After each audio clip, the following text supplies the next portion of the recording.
200 জনের সাথে 20 জন জিতবে যদি কি থাকে, সবরকারী থাকে, ধৈর্যশীল মানুষ থাকে। তার মানে সবরকারী মানুষকে আল্লাহ তাআলা দুনিয়াতে বিজয় দেন, সাফল্য দেন, একটু সময়ের অপেক্ষা। আর বদমেজাজি মানুষ জায়গা জায়গা বেইজ্জত হয়, অপমান হয়, দুনিয়া ধ্বংস হয়, আখিরাত ধ্বংস হয়, সে কখনো শেষ হাসি হাসতে পারে না।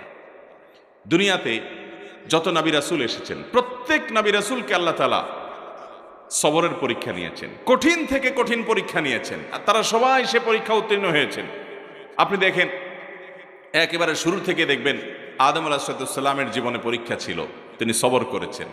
সুলাইমান আলাইহিসসালাম মহারাজা ছিলেন, গোটা দুনিয়ার রাজত্ব করেছেন, তারপরও পরীক্ষা এসেছে। রাজত্ব কিছু সময়ের জন্য চলে গেছে, নানামুখী পরীক্ষা আরও এসেছে, সবর করেছেন। দাউদ আলাইহিসসালামের জীবনে পরীক্ষা এসেছে, সবর করেছেন। আইয়ুব আলাইহিসসালামের জীবনে মহা পরীক্ষা এসেছে,